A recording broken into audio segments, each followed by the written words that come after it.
anything else you believe? No, that's it. Thanks, Fitz.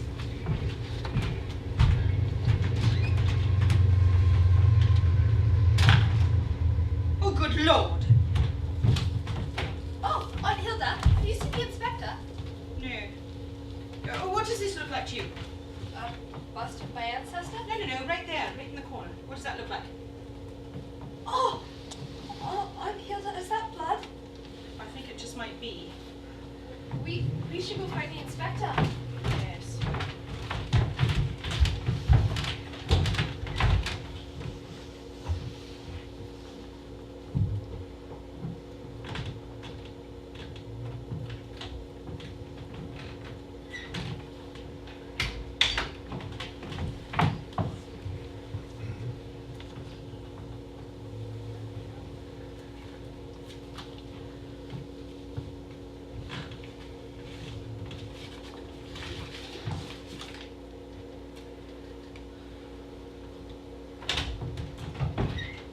Florence. Just the person I was looking for. Really, Inspector? Am I to get no peace in my own home? I've been chased from room to room by an infernal constable. Blasted lovesick daughter of mine. That ridiculous doctor who tries to examine me at every turn. Can I not have 2 minutes of privacy? I am so very sorry, Lady Florence, that 2 murders which have happened on your property should inconvenience you so. But 2 people are dead, a killer is still on the loose, and I'd like very much to be able to catch him before people start doubting my ability to do my job. Well, I don't see how your hounding me will help find the killer. I just have a couple more questions for you, Lady Florence. I have no more answers for you, Inspector. Tell me, Lady Florence, why haven't you let Dr. Morgan examine you yet? I told you it was a minor injury, and I will not have my person violated by some quack. Not when I know that I'm perfectly all right. I could have you examined by your own family physician, if that's what you prefer. What is this obsession you have with examining me, Inspector? Lady Florence, it would help my investigation so much to know what kind of wounds you sustained during your attack. They were minor. That is all you need to know. Another thing, Lady Florence. You said you knew a Reginald Pratt once. Turns out there was a Sergeant Pratt in your husband's regiment. He was the RSM, actually. Regimental Sergeant Major. And was he of any relation to the Pratt found in your garden? Well, how should I know, Inspector? Isn't that the sort of thing your job to find out? As it turns out, yes, it is. The boy found in your garden was your husband's RSM's son. Fancy that. And another thing, Lady Florence. Your attacker, did he wear this mask? Yes. I found this mask, along with a large man's dressing gown, in your daughter Enid's bedroom, both of which were shoved into the wardrobe. So? Your attacker wasn't big in belly, was she, Lady Florence? And she didn't speak, though you knew exactly who she was. Didn't you, Lady Florence? My dear Inspector, if you think for one moment that I would ever say anything to get my own daughter into trouble, or that she would be capable of murder, then you are extraordinarily wrong. And I will not entertain any more of your ridiculous theories. You'll excuse me. You're excused.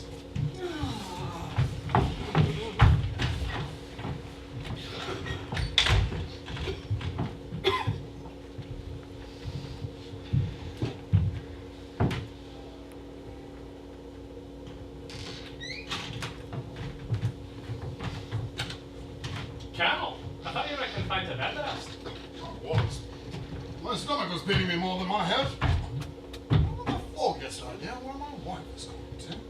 I don't suppose I'll be seeing much of her until this mess is all cleared up. Well, do you mind if I sit down? Not at all, Colonel. The dining room's all full of policemen running around, writing things down. Don't suppose I can climb those stairs on an empty stomach. You ever had anyone to bet against, Inspector? I'd lay odds that Hilda solves this case before you do. With all due respect, Colonel, Your wife is a very intelligent woman, and I would be very fortunate to have someone with that degree of intellect on my force. But No, but nothing, Inspector. Hilda wasn't just an ambulance driver during the war, you know. Huh. She was a bit more than that. really, Colonel. Oh, oopsie daisy. Oh, I think I've said too much. I'll blame it on the knock to the head, I suppose. Of course, Colonel. There you are, Inspector. I've made a breakthrough. See? I told you.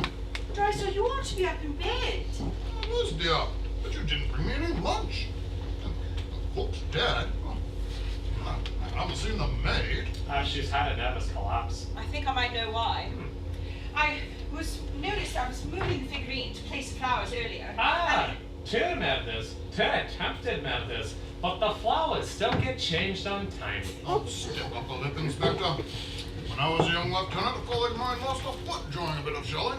Oh, the very next day, he was up and thrashing his bad boy for only shining just one of his boots. Drysdale, do eat your lunch. They've been shelled. Oh, I don't mean to be callous, but one must go on. As I was saying, Inspector, I moved the figurine to place the flowers, and I noticed what appeared to be blood on the back of it. I couldn't find you, but I did run into that Dr. Morgan, and he confirmed that it was indeed blood. He also stated that the figurine would be about right for the weapon that struck Drysdale.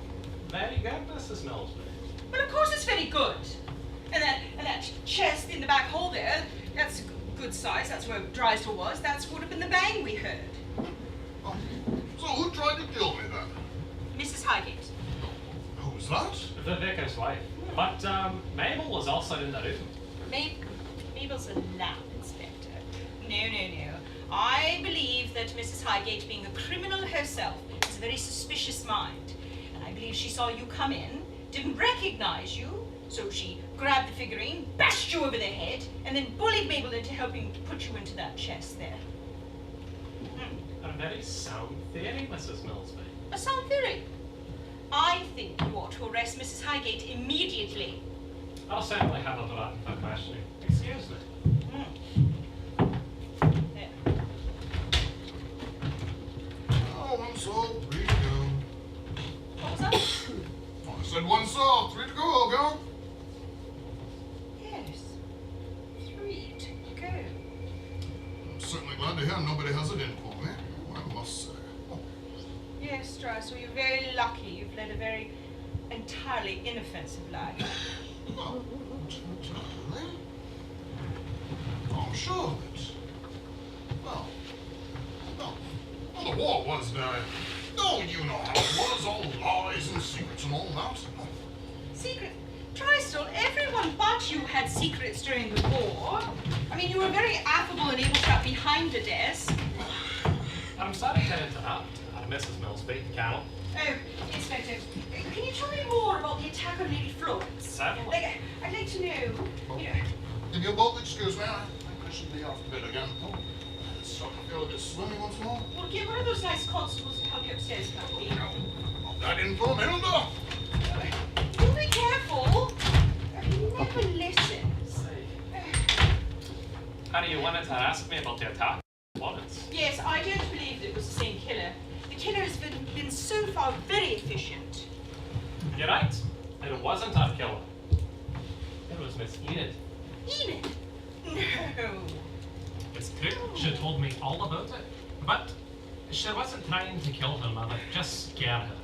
And Lady Florence knew that it was Miss Enid the entire time. And they let you think it was the killer?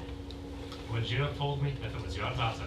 My daughter, if I had one, wouldn't drag me from my bed and try to fling me down the stairs. Point taken. I did tell Florence not to go on and on so about the Pratt boy. Go on about. Well, she heaped such scorn on the very idea that he might have loved Enid. You won't be charging the poor girl, will you? No, not of course not, Mrs. Millsbury. Wait up! Would you call Enid a big girl? No. Well, it would take a girl the size of an all-in wrestler to drag Florence from her bed to the top of the stairs. I mean, Florence rides, you know, she walks, rides, and plays hockey like a Spartan. At least she did when we were in school. And there's no way she would have, you know, she would have put up a hell of a fight, even if she'd known it was Enid or not. What if she were asleep? Have you ever tried shifting a sleeping woman? Enid couldn't have managed it. I mean, and why would she want to? I mean, Enid's more the type to put a pillow over her face or throw a wash basin at her. No, I believe she must have encountered her at the top of the stairs and taken advantage of the situation. Mm-hmm. So then, why did Lady Florence tell me that she was dragged from a bed? Oh, Florence always was overly dramatic. I don't know, it's very puzzling, you know? Sir, Mr. Fitzgerald, I don't know if it's of any account, but I found this pistol out buried by the duck pond. What? I don't know if it matters, but it looks like it were newly buried, so I thought I'd bring it to you. none of the victims were shot. No, sir. Well, how do you know it was recently buried? Oh, they were fresh old, ma'am, with a bit of grass plucked and scattered over top of it to hide it like. But I know a standing blade from a lion one, and that patch looked right funny to me, so I moved aside some dirt, and there it be.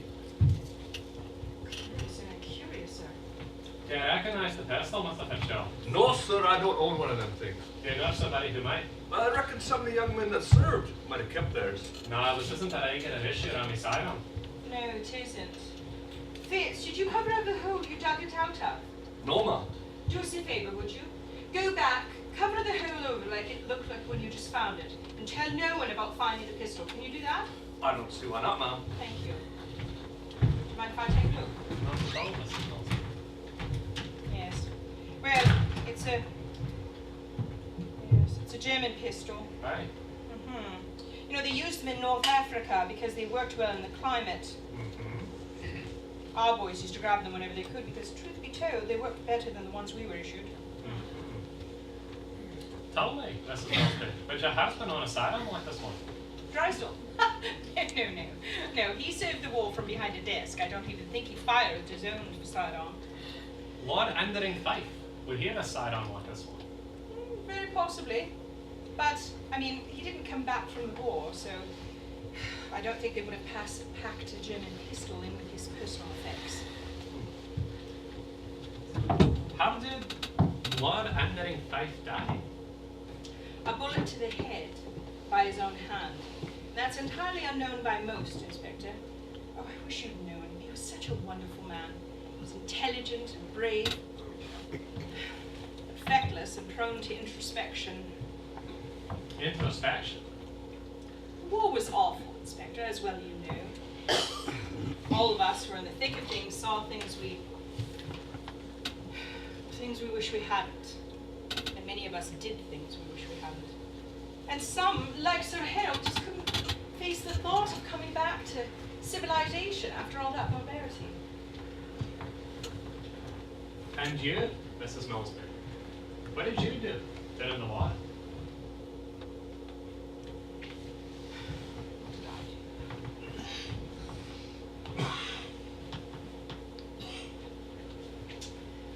I was in His Majesty's Secret Service, Inspector. I was a spy. And I would hope that you'd keep that to yourself. Drysdale knows, but even he doesn't know that much. My lips are sealed, Mrs. Milsby. Thank you. But as I said, it's all ancient history, and the pistol wasn't used to murder anyone. So Perhaps why- it's all just a red herring. So why bury it now? I don't know.